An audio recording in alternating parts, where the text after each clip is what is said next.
মমতাজ কত গান গাইলো, আমি বলি এত বড় নেমো খারাপ। ওর যখন প্রেমিক চলে গেছে তখন গান গাইলো, ওরে ও রিক্সাওয়ালা তুই ধীরে ধীরে চালা, তোর সাথে বলবো আমার মনে কত জ্বালা। বলিস না, বলে নাই? ওর প্রেমিক চলে গেল তাই রিক্সাওয়ালার সাথে জ্বালার কথা বলি। আবার স্বামী যখন চলে গেল তখন কি বললো, বন্ধু যখন বউ লইয়া আমার বাড়ির সামনে দিয়া ভেন্সি কাটটা লুঙ্গি ধইরা হাইটা যায়, ও বুকটা ফাইটা যায়। বলেছে না, বলে নাই?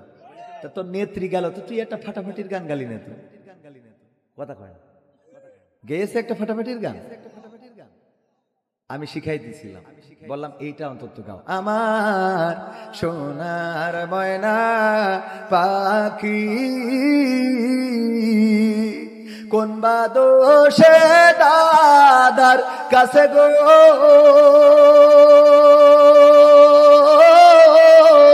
আমরা দেশে কেমনে থাকি রে আমার কলজের ময়না পাখি।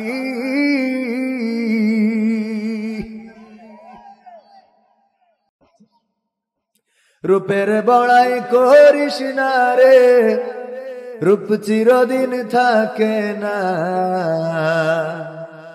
রূপের বড়াই করিস না রে, রূপ চিরদিন থাকে না, নিজের মুখটা দেখা একদিন হইবে রে তোর যন্ত্রণা, নিজের মুখটা দেখা একদিন হইবে তোমার যন্ত্রণা।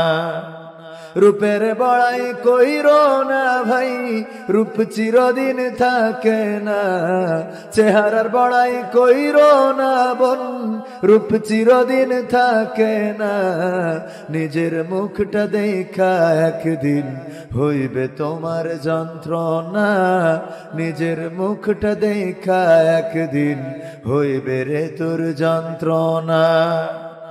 সময় হইল বড় শিক্ষক, সব দিবে শিখাইয়া, সুখের জীবন থাকবে না রে, দেখবে না কেউ চাইয়া।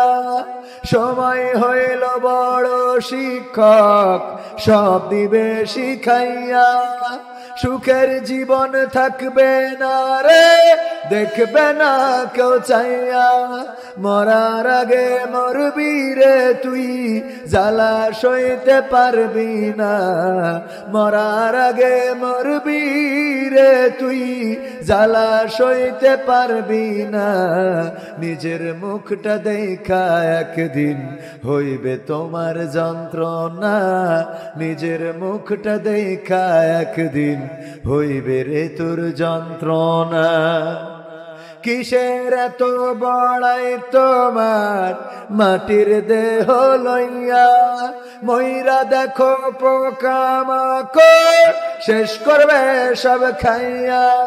কিসের এত বড়াই তোমার মাটির দেহ লইয়া, ময়রা দেখো পোকামাকড় শেষ করবে সব খাইয়া।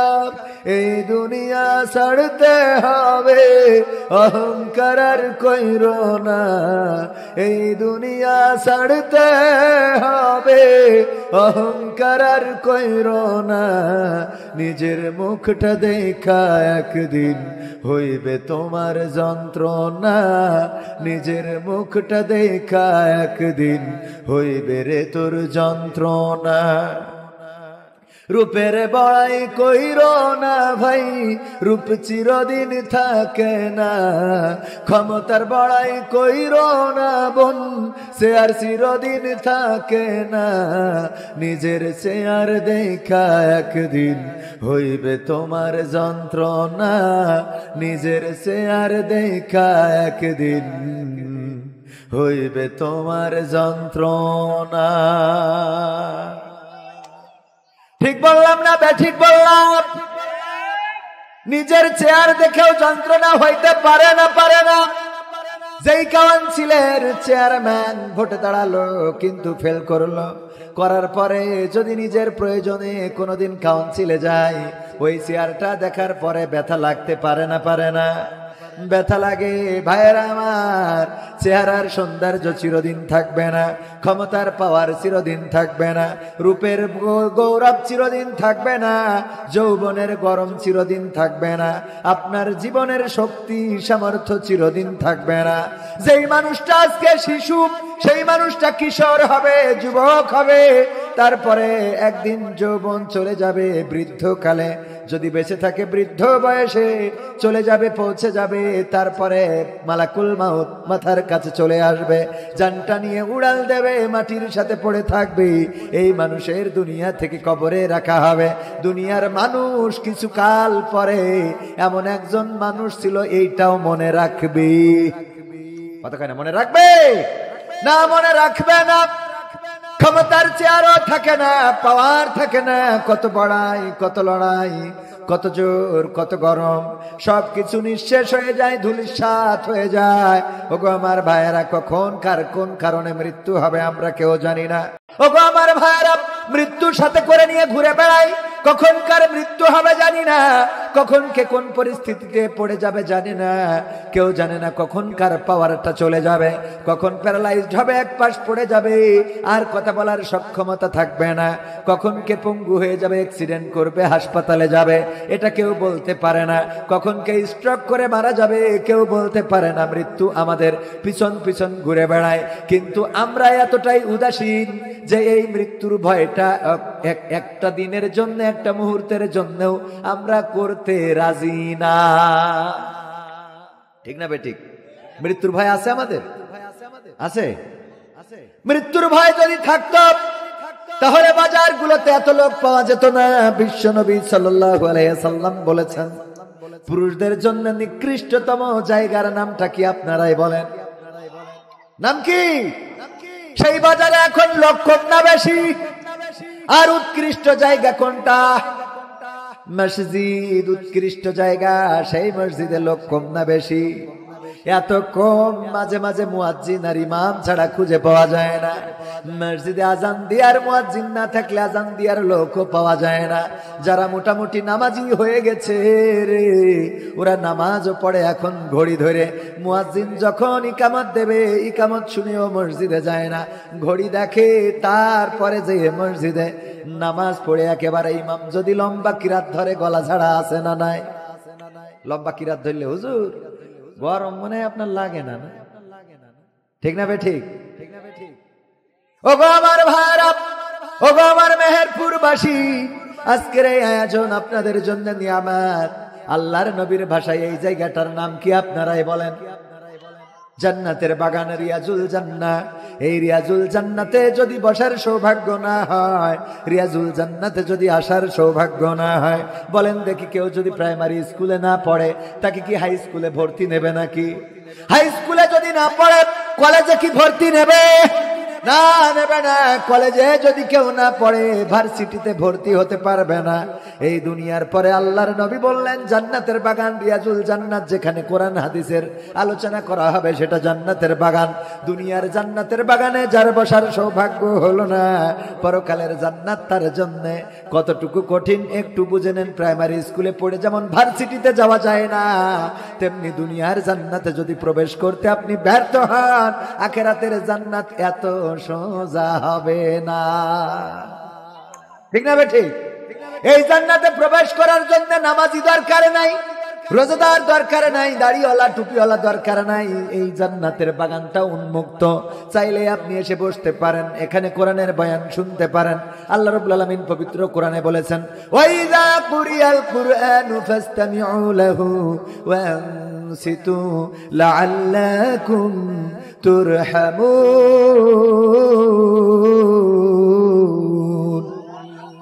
আমার আল্লাহ বলছেন, যখন তোমাদের সামনে কোরআন থেকে পড়া হবে, কোরআন থেকে বলা হবে, তখন তোমরা চুপ থাকবে এবং হৃদয়ের কান দিয়ে শুনবে। চুপ থেকে হৃদয়ের কান দিয়ে শুনবে, যাতে করে তোমাদের উপরে আল্লাহর রহমত বর্ষণ হতে পারে। বলেন সুবহানাল্লাহ।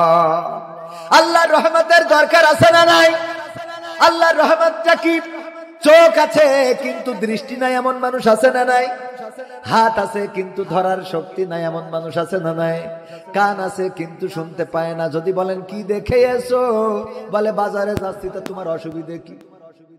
ঠিক না বেঠিক? কান আছে শোনে না, চোখ আছে দেখে না, অন্তর আছে কিন্তু ভাবতে পারে না, মাথা চোখ কান নাক মুখ সব আছে, কিন্তু আল্লাহ রাব্বুল আলামিন আকলটা তুলে নিয়েছেন, যার কারণে রাস্তায় ঘুরে বেড়ায়, পরনে কাপড়ও থাকে না, তাও তাতে তার কোনো অসুবিধা হয় না। আছে না নাই? সব আছে কিন্তু কি নাই? আকল নাই, বোধ নাই, বোধ সম্পন্ন ব্যক্তি না। আল্লাহ রাব্বুল আলামিন শুধু আকলটা যদি কেড়ে নেন, তাইলে লুঙ্গি কখন পরনে আছে কখন নাই এটাও বুঝবেন না। আল্লাহ যদি চোখের দৃষ্টিটা কেড়ে নেন, তাইলে আপনার বউ সুন্দরী নাকি অসুন্দরী এটা আপনি দেখতে পারবেন না। শালী সুন্দরী না বউ সুন্দরী দেখা যাবে নাকি? শুধুমাত্র আল্লাহর রহমতটা যদি উঠিয়ে নেন, চোখের দৃষ্টিটা যদি উঠিয়ে নেন, কানের শ্রবণ শক্তিটা যদি উঠিয়ে নেন, আপনি আর শুনতে পাবেন না। আপনার পিছনে হরেন দেবে, তারপরেও শুনতে পাবেন না। ট্রেন এসে কেটে থুয়ে চলে যাবে, অর্ধেক ভিতরে আর অর্ধেক বাইরে। কথা কয় না? হইতে পারে না? পারে না?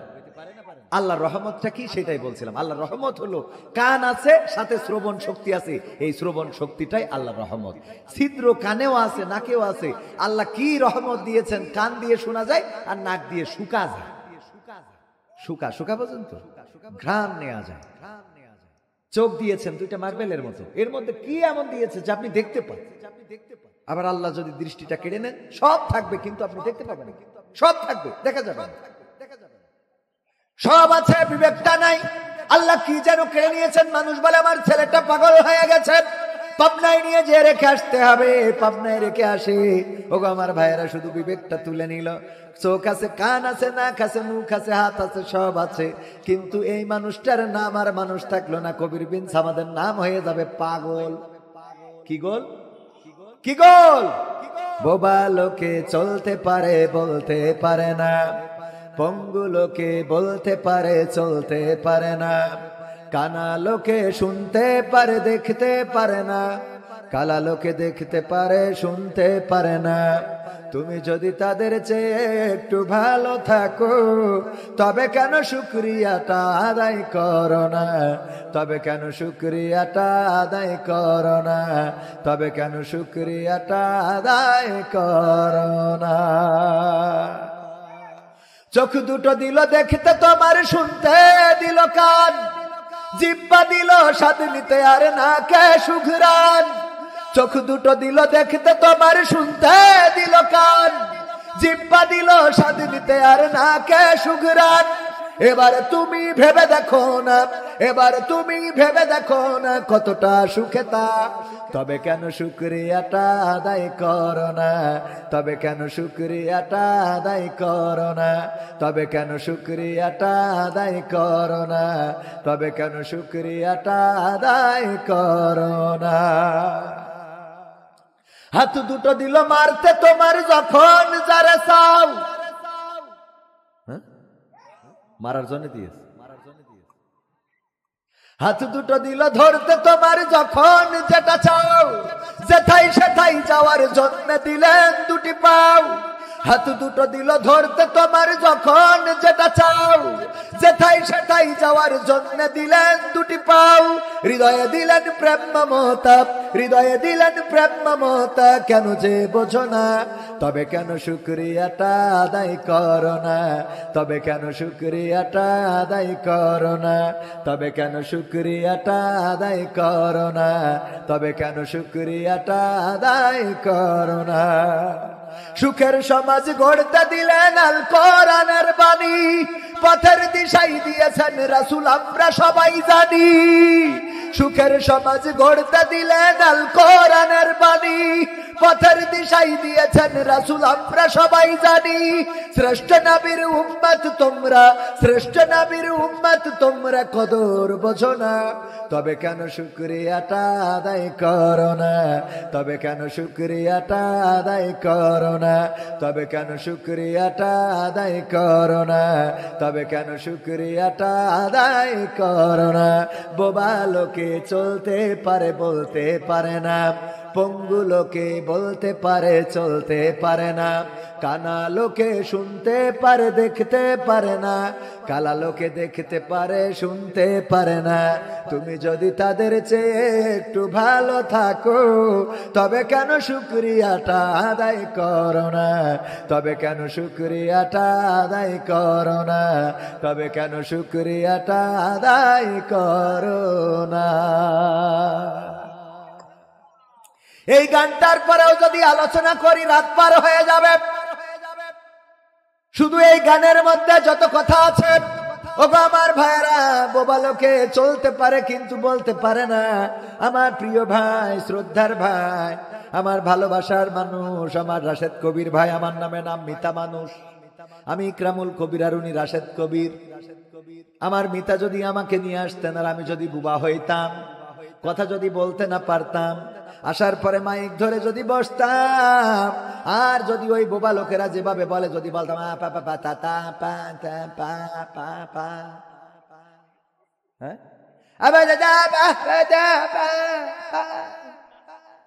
এই তো মানে দাঁড়ায় কেন বসা যায়, এই তো কইছি নাকি। লম্বা লম্বা জুব্বা এনে বসলি না, সোয়া বছর তোমরা শিখাও। এসব জুব্বাওয়ালা গুলো বেশিরভাগ হয় ভণ্ড। ওরা বলবে কিন্তু করবে না। ওরা শিখায় যে এখানে বসলে সোয়া, আবার ওদের কাজের সাথে মিল পাওয়া যায় না। লাভ কি? বেশিরভাগ খেয়াল করে দেখবেন, আমি একেবারে সামনে থ্রো করা লোক, হোক আর না হোক, যাই বলি মনের মধ্যে যা মুখে তা। এর মধ্যে একরকম, সামনের পরে অনেক হুজুর আছে দেখি বলে, কবির ভাই আসলে আপনি বাংলাদেশের জন্য একটা নিয়ামত, আপনি যা করেন ভাই, এত কাজ কি করে করেন ভাই, আমরা অবাক হয়ে যাই, আল্লাহ আপনার হায়াতে তৈরি বানান। পিছনে গেলেই কয় এই শালা যা করিয়ে করে, মানুষ একেবারে সমাজটা নষ্ট করে ফেলল একেবারে সাথে সাথে। আবার আসার পরে কয় ভাই আপনি আসলেই ভাই আপনার নাম করছিলাম, তা নামই তো করছিলি কিন্তু বদনাম। কথা কয় না, এই বাস্তব না অবাস্তব? লাভ নাই তো। আল্লাহ বললেন ইয়া আইয়ুহাল্লাযীনা আমানু লিমা তাকুলুনা মা লা তাফআলুন, ওগো ঈমানদারেরা তোমরা মুখে যা বলো কাজে তা করো। আল্লাহ পরের আয়াতে বলতেছে কি, কাবুরা মাকতান ইনদাল্লাহি আন তাকুলু মা লা তাফআলুন, আল্লাহর কাছে এটা অত্যন্ত অপছন্দের যে তোমরা মুখে যা বলো কাজে তা করো। এই মানুষের সংখ্যা কম না বেশি? আমরা ভালো কথা বলছি। আমি প্রায় উদাহরণ দিতে যেয়ে বলি, মসজিদের ইমাম সাহেব গোটা রমজান আলোচনার মধ্যে ইতিকাফের ফজিলত বর্ণনা করতে করতে একেবারে পায়জামা খুলে ফেলে, অথচ আমি খুঁজে দেখলাম বাংলাদেশে 99% মসজিদের ইমাম ইতিকাফে বসেন। খেয়াল করেছেন?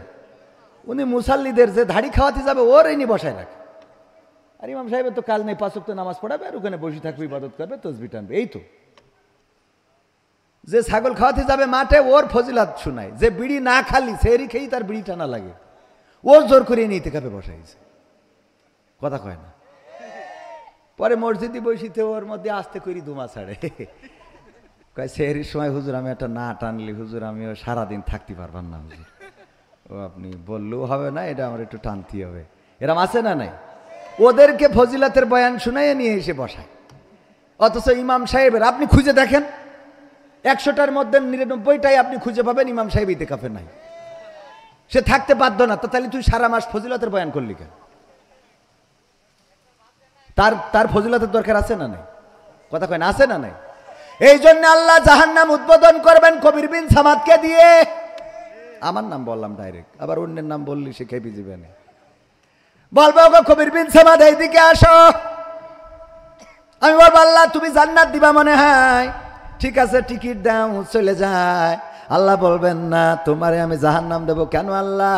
আমি তো দুনিয়ার পরে আলেম ছিলাম, দুনিয়ার পরে ওয়াজ করতাম। আমার রাশেদ কবির ভাই মেহেরপুরে দাওয়াত করে নিয়ে গিয়েছিল, গাংনী মোহাম্মদপুরে।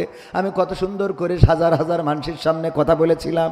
ওগো আল্লাহ গো, কি এমন করে ফেললাম যে তুমি আমারে আজকে জান্নাত দিবা না জাহান্নাম দিবা?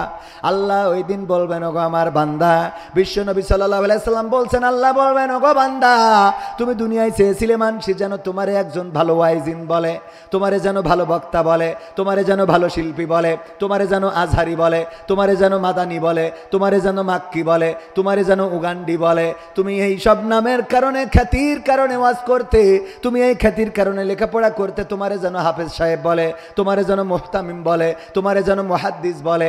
দুনিয়ার পরে তোমারে এই নামে সবাই চিনেছে, কিন্তু আখিরাতে তোমার জন্য কোনো কিছু অবশিষ্ট নাই।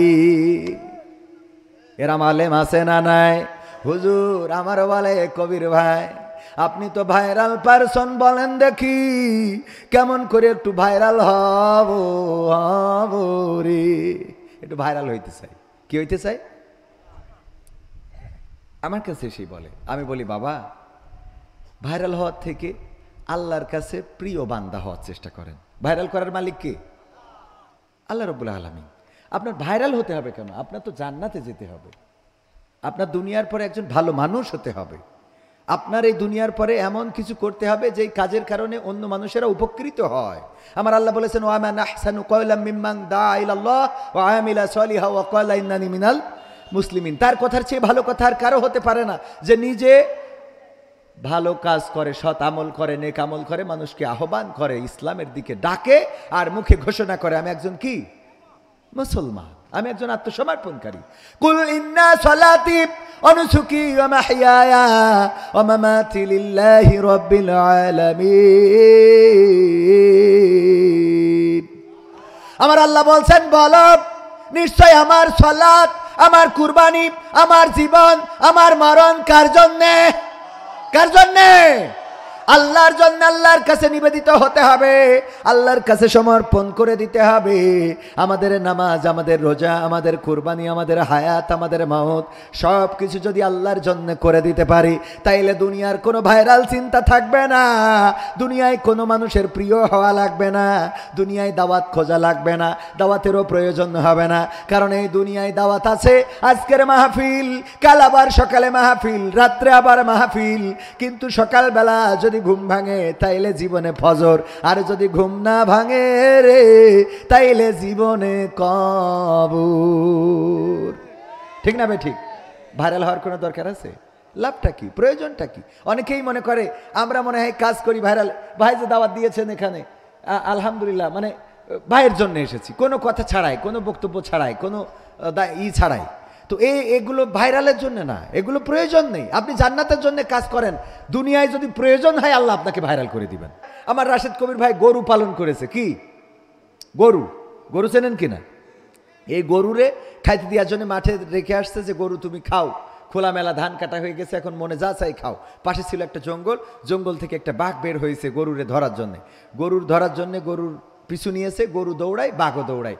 গরুর বাঘের দৌড়ের সাথে গরু দৌড়ায় পারবে? পারবে? বলেন পারবে? তো গরু পারবে না দেখে চিন্তা করলো যেহেতু পারা যাবে না, সুতরাং বুদ্ধি করে পাশে এই যে পানি দেখছেন এরকম শুকাই গেছে, কাদাওয়ালা একটা গর্ত বা খানা বা জমিন, তার মধ্যে দিয়েছে গরু লাফ দিলে 4 হাত পা একসাথে কাদার মধ্যে পুঁতে গেছে। গরু ওইভাবে বসে আছে, কিন্তু বাঘ ওরে ধরার জন্য যখন লাফ দিয়েছে, বাঘের দৌড়ের গতি ছিল গরুর থেকে বেশি, এই জন্য গরু যেখানে আটকে গেছে, বাঘ ওই গরুরে রেখে 3 হাত সামনে যেয়ে পড়েছে। কয় হাত সামনে? বাঘও আটকে গেছে। যাওয়ার পরে বাঘ ছটফট করতেছে কি করে বের হওয়া যায়, কিন্তু কাদা এমন আঠালো, এমন জটিলপূর্ণ যে ওই কাদা থেকে নিজের হাত পা ছাড়ানো যাচ্ছে না। আর গরু কি করতেছে? পরে পা তুলে উনি জাবর কাটাচ্ছে। গরুর যে কাজ। বাঘ বলছে গরু তুমি তো আসলেই গরু। গরু বলছে কেন ভাই, কি হয়েছে? কি হয়েছে মানে? আরে গরু, তুমি যদি আজকে আমার কাছে ধরা দিতে তাইলে আমি তোমারে খাইতাম, খেয়ে আমি বেঁচে থাকতাম। তুমি মারা যেতে কথা ঠিক, কিন্তু আমি তো অন্তত বেঁচে থাকতাম। আবার তুমি যদি দৌড়ায় পালিয়ে যেতে তাইলে আমি আর তুমি দুইজনই বেঁচে যেতাম। কিন্তু এমন একটা কাজ করেছো, কাদার মধ্যে লাফ দিয়ে তুমিও আটকে গেছো, আমিও আটকে গেছি। এখন তুমিও বাঁচবা না, আমিও বাঁচবো না রে। গরু বলছে তাইলে অসুবিধা কি? কয় এখনো কয় অসুবিধা কি? মারা যাবো এরপরে এখনো খাই। আচ্ছা গরু বাদ দে, তোর অসুবিধে বুঝছি না। আমার এখন প্রশ্ন হলো, এই বিপদের মধ্যেই আমি যখন টেনশনে ছাড়ানোর চেষ্টা করতেছি, বেরোইতে পারি না, তুই তখন জাবর কাটাস কোন আন্দাজে? তুই যে জাবর কাটাচ্ছিস এটা কারণটা কি? গরু বলল ভাই তোমার আমি একটু ওয়াজ শুনাই। কয় শুনাব। বলতেছে ইন্না সলাতি অনুসুকি ওয়া মাহইয়ায়া ওয়া মামাতি লিল্লাহি রাব্বিল আলামিন। ওগো ভাই শোনো, নিশ্চয় আমার গাড়ি টানা, আমার জোয়াল টানা, আমার নাঙল চষা, আমার ভুই বাসুই দিয়া, আমার দুধ দিয়া, আমার বাছুর দিয়া সব আমার মালিকের জন্য আত্মসমর্পণ করে দিস মালিকের কাছে। কয় ওয়াজ বুঝলাম না ভাই, ভালো করে বুঝায়। আমার একটা মালিক আছে, সেই মালিকের নাম রাশেদ কবির, মাহফিল করতেছে, এই জন্য ব্যস্ততার কারণে আমি এখনো বাড়িতে ফিরি নাই, এটা দেখার সুযোগ হয় নাই। রাত্রে যখন বাড়িতে ফিরবে গোয়াল ঘরে লাইট মারবে, মেরে দেখবে আমি বাড়িতে ফিরি নাই, চিন্তা করবে তাইলে গরু বিপদে পড়েছে। আমার এই বিপদ থেকে উদ্ধার করার জন্য আমার মালিক সে মাঠে চলে আসবে, তার 5 ব্যাটারির টর্চ লাইট দিয়ে যখন লাইট মারবে, চারিদিকে লাইট মারতে মারতে আমারেও দেখবে, তোমারেও দেখবে। দেখার পরে রাশেদ কবির তার মাদ্রাসার ছাত্রদের এনে আমারে তো উদ্ধার করবে রে, আর তোরে এখানে কবর দিয়ে তারপরে এখান থেকে যাবে। ঠিক না ভাই? ঠিক বলছো গো বাঘ ভাই, এবার বলো যাবর আমি কাটাবো না তুমি কাটাবা? কয় ওয়াজটা কি বুঝি চাও? ওয়াজটা কি আপনারা বুঝেছেন? তার মানে গরু বলেছে ইন্না সলাতি ওয়া নুসুকি ওয়া মাহইয়ায়া ওয়া মামাতি লিল্লাহি রাব্বিল আলামিন। ওর মালিক যে রাশেদ কবির, তার কাছে তার গাড়ি টানা, তার নাঙ্গল টানা, তার জোয়াল টানা, ওই মালিকের কাছে এমন ভাবে নিজেরে সমর্পণ করে দিয়েছে। মালিক যদি বলে আজকে কাদায় নামতে হবে সে কাদায় নামে, যদি বলে আজকে শুকনো ভুই চষতে হবে চষে, যদি বলে ডানি ডাইনে যায়, যদি বলে বামে বামে যায়। যখন বাছুর দেওয়ার দরকার দেয়, যখন দুগ্ধ দহন করার দরকার চুপচাপ দাঁড়ায় থাকে, দুগ্ধগুলো দহন করে নাই। গরু কিছু বলে না, কারণ গরু এই মালিকের কাছে নিজের আত্মসমর্পণ করে দিয়েছে।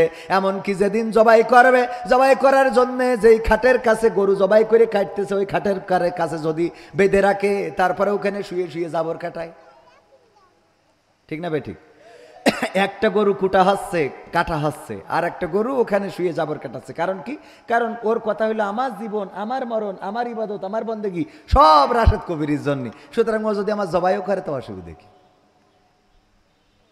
তাইলে আমাদের কেমন হইতে হবে আর কি বোঝানো লাগবে? ইসলামী আন্দোলনের নেতা কর্মী যারা নিজেদেরকে আল্লাহর কাছে সমর্পণ করেছে, আপনারা জানেন তারা ফাঁসির কাস্টে ঝুলেছে হাসি মুখে, বাতিলের কাছে মাথা নত করে নাই, কোন বাতিলের কাছে নিজেকে সমর্পণ করে দেয় নাই, প্রাণ ভিক্ষা চায় নাই, বরং সন্তানদের ডেকে বলেছে ওগো কলিজার টুকরা সন্তান, বলো দেখি ফাঁসির কাস্টে ঝুলবো, লুঙ্গি পরে যাব নাকি পায়জামা পরে যাব? আমাকে কবর দিতে পাবনায় সাথিয়াই কে কে যাবে? তোমাদের মাকে সাথে নিও না, নিও না, কারণ তোমাদের মা অসুস্থ, রাস্তা খারাপ, যদি এই পথ যায় তাইলে জার্নিতে অসুস্থ হয়ে পড়বে, আরো বেশি অসুস্থ হয়ে পড়বে। এমন কথা শুধুমাত্র তারা বলতে পারে যারা বলেছে ইন্না সলাতি অনুসুকি ওয়া মাহইয়ায়া ওয়া মামাতি লিল্লাহি রাব্বিল আলামিন। যারা বলেছে নিশ্চয় আমাদের সালাত, আমাদের কুরবানি, আমাদের জীবন, আমাদের মরণ সব আল্লাহর জন্য। আল্লাহর জন্য যদি কেউ সঁপে দেয়, তাইলে ওদের হাতে হাত কড়াই লাগাইলে কি কোনো দুঃখ থাকে? ওদের পায়ে ডান্ডা বাড়ি পরাইলে কি কোনো দুঃখ থাকে? ওদের যদি রিমান্ডে নাই তাও কি কোনো কষ্ট থাকে? ওদের যদি ফাঁসির কাস্টে ঝুলাই রে, ফাঁসির কাস্টে ঝুলার আগে আবার গ্রিন টিতে কফি, গ্রিন টির কাপে চুমুক মেরে তারপরে ফাঁসির কাস্টে ঝোলে, কারণ তারা জানে আমাদের একজন মালিক আছে যার কাছে আমরা আত্মসমর্পণ করে দিয়েছি। জেলে গেলেও আল্লাহ সেখানে আসে না নাই? যায় সেখানে আল্লাহ আসে না নাই? যদি ফাঁসির কাস্টে ঝোলে সেখানে আল্লাহ আসে না নাই? আর যদি কবরে যায় সেখানে আল্লাহরে পাওয়া যাবে না। ও যাবে, ওখানেও পাওয়া। কিন্তু যারা আল্লাহর বাইরে নিজেদের মাথা অন্য জায়গায় সমর্পণ করেছে, তারা কি করে? আপনারা দেখেছেন 5ই আগস্টে হেলিকপ্টারে করে চলে গেল, কারণ তারা এতদিন পর্যন্ত আল্লাহর কাছে মাথা নত করে নাই, তারা আল্লাহর কাছে সমর্পণ করে নাই, তারা নিজেদের জীবন মরণ আল্লাহর জন্য নিবেদিত করে দেয় নাই। যার জন্য বলেছে আল্লাহ তোমার দিয়ে হবে না, নরেন্দ্র মোদী দাদা হেলিকপ্টার পাঠাও। ঠিক না বে ঠিক? কারণ তাদের মাথা নতটা আল্লাহর জন্য ছিল না। এদের অবস্থাটা ছিল এমন যে এক হিন্দু আর মুসলমান দুইজনে তর্ক বাঁধাইছে। মুসলমান বলতেছে আল্লাহ বড়, হিন্দু বলতেছে ভগবান বড়। মুসলমান কয় আল্লাহ বড়, হিন্দু বলে ভগবান বড়। দুইজনে তর্ক বিতর্ক করতে করতে মুসলমান চিন্তা করলো এই হিন্দুরে একটু উচিত শিক্ষা দিতে হবে। বুদ্ধি করে বলল, তোর ভগবান যদি বড় হয় তাইলে চল আমরা ওই পাহাড়ের পরে উঠবো, তারপরে ওখান থেকে লাভ দেব, যে বেশি থাকবে বুঝতে হবে তার ভগবান অথবা আল্লাহ বড়। হিন্দু বলছে ঠিক আছে রাজি, চল। পাহাড়ের পর উঠেছে। মুসলমানের ধান্দা ছিল যে ওরে বইলে কোনোভাবে আগে লাভ দিয়ে হবে, ও পড়ে মরি যাবে, এরা লাভ দেওয়া লাগবে। বুদ্ধি ঠিক আছে না? পাহাড়ের পরে দুইজনই উঠার পরে বলছে, মুসলমান বলছে লাভ দাও, হিন্দু বলে তুমি লাভ দাও, কয় না তুমি লাভ দাও, না তুমি লাভ দাও, কয় তুমি তো ডেকে এনেছো, কয় তুমি তো রাজি হয়েছো, তোমার ভগবান যদি এত বড় হয় তো তোমার লাভ দিতে অসুবিধে কোথায়? হিন্দুর ইমানে জজবা বেড়ে গেছে, ঠিক আছে আমার ভগবানের পরে বিশ্বাস আছে, লাভ দিয়েছে, ওগো ভগবান তুমি আমারে রক্ষা করো বলে লাভ দিয়েছে, বেঁচে গেছে। এবার কয় দাও লাভ দাও, তুমি লাভ দাও। মুসলমানের তো চিন্তা ছিল যে আমি লাভ দিয়া লাগবে না, ও মরে যাবে, কিন্তু বেঁচে যখন গেছে টেনশনে পড়ে গেছে যে আসলেই তাহলে কি ভগবান বড় নাকি আল্লাহ বড়? এই টেনশনে লাভ দেওয়ার সময় বলতেছে, আল্লাহ তুমি যদি না পারো ভগবান রক্ষা করো। বুদ্ধি আছে না নাই? আমার আগের যারা ছিল আল্লাহওয়ালা পরহেজগার, সকালবেলা উঠে আগে যায় নামাজ খুঁজতো, তারপরে নামাজ আদায় করতো, তারপরে কোরআন পড়ে দিনের শুরু করতো। এমনকি আমার স্বামী মুসমান হাফিজাহুল্লাহ বলল ওলিয়া উলিয়ার পর্যায়ে পৌঁছে গেছে। কথা কয় না? ওলিয়া উলিয়ার পর্যায়ে পৌঁছে যাওয়া লোকগুলো যখন বিপদে পড়ে গেল, আমার ইসলামী আন্দোলনের নেতা কর্মীরা তারা হাসতে হাসতে ফাঁসির কাস্টে ঝুলল। কাদের মোল্লার জল্লাদেরা বলেছে, কাদের মোল্লা মানুষটা ছিল ছোট আর জল্লাদগুলো ছিল সুঠাম দেহি অনেক বড় বড়। এই জল্লাদগুলো যখন কাদের মোল্লাকে ফাঁসির কাস্টে নিয়ে যাচ্ছিল, জল্লাদগুলো বলেছে যে আমরা কাদের মোল্লার সাথে দৌড়ায় পারি নাই, সে যেন আমাদের আগে অতি দৌড় দিয়ে ফাঁসির কাস্টে ঝুলে পড়ে ফাঁসির কাস্টে চলে গিয়েছে। ছোট মানুষটা, উনার হাঁটার গতিটা, উনি হাঁটলে বড়দের সাথে কি হেঁটে পারবে নাকি? না পারবে না, কিন্তু এত দ্রুত গতিতে হেঁটেছেন যে জল্লাদেরাও তার সাথে হেঁটে পারে নাই। ওগো আমার ভাইয়েরা, কারণ কি? কারণ হলো এটা, তারা এটাই চিন্তা করেছে মৃত্যুর পরে সাক্ষাৎ হবে কার সাথে? কার সাথে? যারা আল্লাহর কাছে নিজেদেরকে সমর্পণ করে দেয়। হযরত আব্দুল কাদের জিলানী রাহিমাহুল্লাহ তিনি মাঝে মাঝে দোয়া করতেন, ওগো রব তুমি যদি পরকালে হাসর শেষে বিচার শেষে আমারে যদি জান্নাতে দাও, আর জান্নাতে দিয়ে যদি আমার সাথে কথা না বলো, ওগো রব এমন জান্নাত আমি প্রত্যাশা করি না, এমন জান্নাত আমি চাই না। আর তুমি যদি আমারে জাহান্নামে দাও, আর যদি বলো ওগো আব্দুল কাদের জিলানী কেমন আছো, জাহান্নামটা কেমন লাগে, যদি এই খবরটা তুমি নিতে চাও, যদি নাও তাইলে সেই জাহান্নামে থেকেও আমি শান্তি পাবো, তুমি যদি খবর না নাও তাইলে ওই জান্নাতেও আমি যেতে চাই। এরা ভালোবেসেছে কাকে? আল্লাহকে। আল্লাহর প্রতি নিজেদেরকে সমর্পণ করে দিয়েছে, বিনিময়ে তারা জান্নাত পেয়েছে, বিনিময়ে তারা দুনিয়ায় সম্মান পেয়েছে। আল্লামা সাঈদীর জানাজা বন্ধ করতে চেয়েছিল, আল্লামা সাঈদীর কবর দেওয়া ওসিয়ত করা ছিল, যেখানে আজকে প্রধান অতিথি হিসাবে থাকার কথা ছিল সুযোগ্য সন্তান আলহাজ শামীম সাঈদী, উনি সহ ওনার কলিজার টুকরা সন্তান মাসুদ সাঈদী। তারা বারবার করে হাসপাতালে একটু দেখতে চেয়েছিলেন, যখন নিয়ে গেল একটা বারের জন্য কথাটাও বলতে দেয় নাই, একটা বারের জন্য তাদের সাথে সাক্ষাৎ করতে দেয় নাই। এই জীবন্ত মানুষটার ইনজেকশন পুশ করে শহীদ করে লাশটা ঢাকা শহরে জানাজাও পড়তে দেয় নাই, নিয়ে চলে আসতে হয়েছে খুলনায় কবর দিবেন ওসিয়ত মোতাবেক, কিন্তু খুলনায়ও কবর দিতে দেয় নাই। খুলনায় স্লোগান দিয়েছিল খুলনার ইহুদি দেলোয়ার হুসাইন সাঈদী। বলেন নাউজুবিল্লাহ। যারা এই কথাগুলো বলেছিল তারা কি একজন আজ দেশে আছে? আর থাকলেও কি অন্তত উপরে আছে? কোথায় আছে? ইঁদুরের গর্তে। কোথায়? এমপিরা সব কোথায় গেল? মন্ত্রীরা সব কোথায় গেল? কোথায় কাদের কাকা? তাদের সারা দেশটা এখন লাগে ফাঁকা ফাঁকা। পালাবো না, প্রয়োজন হলে ফখরুলের বাসায় গিয়ে উঠ, ঠাকুর গাঁয়ে বাসা আছে না? ঠিক না ভাই? ঠিক। পালাবে না যাই না তবু দেখা, পালাবে না যাই না তবু দেখা। তাদের ছাড়া দেশটা এখন লাগে ফাঁকা ফাঁকা, ওদের ছাড়া দেশটা এখন লাগে ফাঁকা ফাঁকা। আইন মন্ত্রী আটকে গেল আইনেরই ফাঁকে, দাড়ি ছাড়া দরবেশের ভণ্ড ভণ্ড লাগে।